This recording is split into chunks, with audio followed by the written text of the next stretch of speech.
नागपुर में प्रधानमंत्री मोदी और भागवत मिले तो मोदी विरोधी गैंग ने कई किस्से गढ़े। इनमें से सबसे प्रमुख किस्सा है रिटायरमेंट का। शिवसेना यूबीटी के संजय राउत ने सुबह से ही यह फैलाना शुरू कर दिया कि मोदी रिटायरमेंट लेने जा रहे हैं, इसलिए वो भागवत से मिले हैं। सच्चाई क्या है? सच्चाई संघ ने बता दी है, सच्चाई बीजेपी ने भी बता दी है। मोदी भागवत की मुलाकात में मौजूद दो बड़े नेताओं ने रिटायरमेंट की अफवाहों की हवा निकाल दी। सवाल दूसरा है, सवाल यह है कि रिटायरमेंट की बात आई कहां से? वो कौन सा डर है जो मोदी विरोधियों की नींद उड़ा कर रखता है, जो चुनाव में मोदी का सामना करने की हिम्मत नहीं जुटा पाते, वही रिटायरमेंट के सपने संजोते हैं। चुनाव में मोदी मैजिक का मैथमेटिक्स इस रिपोर्ट में दिखाते हैं। जब तक मोदी है,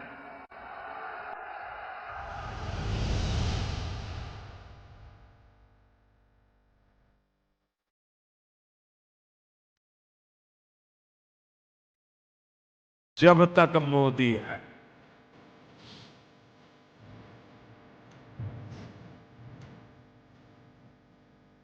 जब तक मोदी है,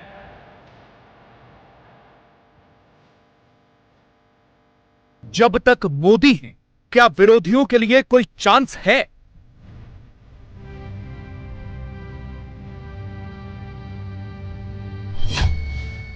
या जब तक मोदी हैं, मोदी ही रहेंगे? जब तक मोदी जिंदा है, जब तक मोदी जिंदा है, जब तक मोदी जिंदा है। सबसे पहले 2014 में, फिर 2019 में, फिर तीसरी बार 2024 में लगातार 3 टर्म प्राइम मिनिस्टर बनकर मोदी ने नेहरू के रिकॉर्ड को छू लिया है। मोदी की हैट्रिक 24 में पूरी हो गई। 2029 में मोदी चौका मारने उतरेंगे। जी हां, 29 में मोदी ही मैदान में उतरेंगे। 29 में मोदी ही फेस होंगे। 29 में मोदी ही लीडर होंगे। 29 तक ही नहीं, 29 के बाद भी मोदी ही रहेंगे। विरोधियों को 2029 के आगे भी इंतजार करना होगा, क्योंकि पिक्चर अभी बाकी है। कोई कंफ्यूजन हो तो पार्लियामेंट में दिया गया प्रधानमंत्री का यह बयान सुन लीजिए। ये तो अभी हमारी तीसरी ही टर्म है।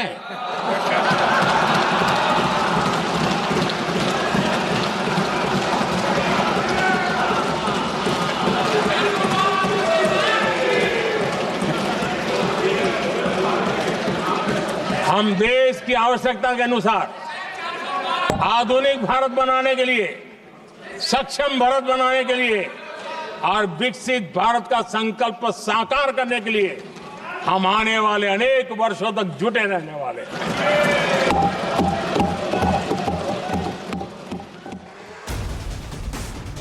नरेंद्र मोदी जब से आरएसएस मुख्यालय गए हैं, मोदी विरोधियों को रिटायरमेंट के सपने आ रहे हैं। सितंबर में रिटायरमेंट का एप्लीकेशन लिखने के लिए शायद वो आरएसएस मुख्यालय गए। मोदी जी गए हैं, वो बताने के गए हैं मोहन राव भागवत जी से कि टाटा बाय बाय, मैं जा रहा हूं। संजय राउत कहते हैं कि मोदी रिटायरमेंट लेने जा रहे हैं। उद्धव ठाकरे के सलाहकार कहते हैं कि मोदी टाटा बाय बाय करने जा रहे हैं। यह बात भले ही संजय राउत की जुबान से निकली है, लेकिन यह इच्छा मोदी के सभी विरोधियों की है। उनके दिमाग में रिटायरमेंट वाला सपना बहुत पहले से घूम रहा है। जुबान पर रिटायरमेंट अब जाकर आया है। सितंबर में रिटायरमेंट का एप्लीकेशन लिखने के लिए शायद वो आरएसएस मुख्यालय गए। मेरी जो जानकारी है, 10-11 साल में कभी मोदी जी गए नहीं। मोदी जी गए हैं, वो बताने के गए हैं मोहन राव भागवत जी से कि टाटा बाय बाय, मैं जा रहा हूं। अब देखिए, 2 बातें हैं आरएसएस की जो मेरे समझ में आई है। एक तो मोहन राव भागवत यानी सरसंघ चालक और पूरा संघ परिवार देश के नेतृत्व में बदलाव चाहता है। अब मोदी जी का समय खत्म हो गया है और देश में बदलाव चाहता है, और बीजेपी का राष्ट्रीय अध्यक्ष भी अपने मर्जी से चुनना चाहता है। तो इसलिए मोदी जी वहां गए थे। मोदी जी जा रहे हैं। 17 सितंबर 1950 को जन्म लेने वाले नरेंद्र मोदी इस साल 17 सितंबर को 75 साल के हो जाएंगे। संजय राउत ने कैलेंडर पर वही डेट देखकर दिमाग लगाया है। आपको याद होगा 2024 के लोकसभा चुनावों के दौरान मोदी के रिटायरमेंट वाला सपना अरविंद केजरीवाल को भी आया था। तब होम मिनिस्टर अमित शाह ने केजरीवाल एंड पार्टी को मुकम्मल जवाब दिया था। मोदी जी 75 साल के हो जाए, इससे आपको आनंदित होने की जरूरत नहीं है। ये भारतीय जनता पार्टी के संविधान में कहीं नहीं लिखा है। मोदी जी ही ये टर्म पूरी करेंगे और मोदी जी ही आगे देश का नेतृत्व करते रहेंगे। इसमें भारतीय जनता पार्टी में कोई कंफ्यूजन नहीं है। विरोधी क्यों चाहते हैं कि मोदी रिटायरमेंट ले लें?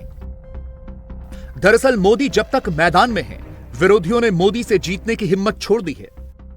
2024 के लोकसभा चुनाव में मोदी की सीटें कुछ घट गईं, तो विरोधियों को लगा कि अब मोदी का चांस घटेगा, विरोधियों का चांस बढ़ेगा। लेकिन 4 जून 2024 के बाद से मोदी ने पूरा सीन ही बदल दिया। पिछले 9 महीनों में मोदी ने हरियाणा जीता, मोदी ने महाराष्ट्र जीता, मोदी ने दिल्ली जीता। हरियाणा में मोदी ने कास्ट इक्वेशन को ध्वस्त किया। महाराष्ट्र में मोदी ने कागज पर मजबूत दिख रहे महाविकास अघाड़ी को मिट्टी में मिला दिया और दिल्ली में मोदी ने केजरीवाल ब्रांड ऑफ रेवड़ी पॉलिटिक्स पर ताला मार दिया। दिल्ली में केजरीवाल की हार तो कांग्रेस भी चाहती थी, लेकिन महाराष्ट्र की हार ने 24 अकबर रोड और 10 जनपद में सन्नाटा कर दिया था। महाराष्ट्र में मोदी के सामने विपक्ष की कंबाइंड फोर्स थी। महाराष्ट्र में मोदी के विरोधी इससे मजबूत अलायंस नहीं बना सकते थे। 24 के लोकसभा चुनाव में इसी महाविकास अघाड़ी ने एनडीए की महायुति को पछाड़ दिया था। लेकिन 23 नवंबर 2024 को महाराष्ट्र विधानसभा चुनाव के नतीजे आए तो पूरा विपक्ष हवा में उड़ गया।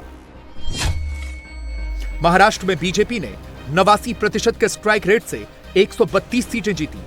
शिवसेना शिंदे गुट ने 71% के स्ट्राइक रेट से 57 सीटें जीती और एनसीपी अजीत ने 68% के स्ट्राइक रेट से 41 सीटें हासिल की। महाराष्ट्र में मोदी की पार्टी ने राहुल की पार्टी को निपटा दिया।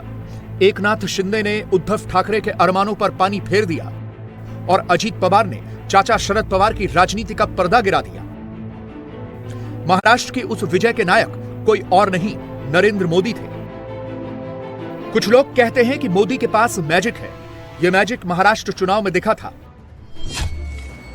चुनाव से पहले बराबरी पर दिख रहे 2 अलायंस के बीच रिजल्ट के दिन भारी गैप हो गया। 288 सदस्यों वाली महाराष्ट्र विधानसभा में महायुति की 3 पार्टियों की कंबाइंड स्ट्रेंथ 230 विधायकों की हो गई। महाविकास अघाड़ी की 3 पार्टियों का कांटा केवल 46 सीटों पर अटक गया। जिस दिन महाराष्ट्र का रिजल्ट आया, उसी दिन से मोदी विरोधियों के दिमाग में रिटायरमेंट वाली खिचड़ी पकने लगी। रिटायरमेंट वाली फुलझड़ी को माचिस लगाई इन तस्वीरों ने। प्रधानमंत्री बनने के 10 साल 10 महीने 4 दिन के बाद नरेंद्र मोदी संघ के मुख्यालय पहुंचे और संघ प्रमुख मोहन भागवत के साथ संघ के संस्थापक डॉक्टर हेडगेवार और संघ के दूसरे सरसंघ चालक गुरु गोलवलकर के स्मारक पर श्रद्धांजलि अर्पित थी। इससे पहले संघ प्रमुख मोहन भागवत के कुछ बयानों से यह अनुमान लगाया गया था कि संघ और बीजेपी के रिश्ते तल्ख हो रहे हैं। 10 जून 2024 को भागवत ने कहा था, मणिपुर 1 साल से त्राही त्राही कर रहा है, उस पर कौन ध्यान देगा। 10 जून 2024 को भागवत ने कहा था, काम करें लेकिन मैंने किया, ये अहंकार न पालें, तभी देश की सच्ची सेवा होगी। भागवत के बयानों को मोदी के खिलाफ समझ लिया गया और प्रधानमंत्री संघ मुख्यालय गए तो इसे तल्ख रिश्तों पर मलहम लगाने की कोशिश समझ लिया गया। मोदी विरोधियों ने कौन सी हांडी चढ़ाई और क्या खिचड़ी पकाई, उनकी हांडी और खिचड़ी को छोड़िए, ऑथेंटिक बात समझिए। मोदी जब भागवत के साथ संघ मुख्यालय में नंगे पांव टहल रहे थे, तब उनके साथ संघ के पूर्व सर कार्यवाह भैयाजी जोशी भी मौजूद थे। हमने भैयाजी जोशी से पूछा तो उन्होंने सिरे से इनकार कर दिया कि मोदी और भागवत में रिटायरमेंट के बारे में कोई भी बात हुई। प्रधानमंत्री जी के आगमन ये बहुत उचित अवसर पर हुआ है। चर्चाएं हुई, बड़ा बातें चल रही है, किन बातों पे चर्चाएं हुई? जब स्मृति मंदिर में आया आपने उनका स्वागत किया, हाँ जी, मैं अध्यक्ष हूँ तो इसके के लिए। क्या चर्चाएं की उन्होंने आप लोगों से? नहीं तो शायद पहले भी कई बार आए हुए हैं, परंतु इस बार आए और बहुत भावात्मक श्रद्धांजलि उन्होंने अर्पण की। बाद में सबके साथ परिचय भी हुआ। बहुत अच्छा अनौपचारिक वातावरण। प्रधानमंत्री के नाते आए कि स्वयं सेवक के नाते आए, क्या लग रहा देखिए है? वो तो सब है, अभी आज प्रधानमंत्री हैं इसलिए प्रधानमंत्री के नाते ही कहना पड़ेगा।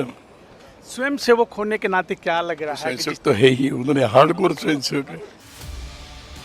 बीजेपी के दो और नेता महाराष्ट्र के मुख्यमंत्री देवेंद्र फडणवीस और केंद्रीय मंत्री नितिन गडकरी भी मोदी के साथ संघ मुख्यालय गए थे।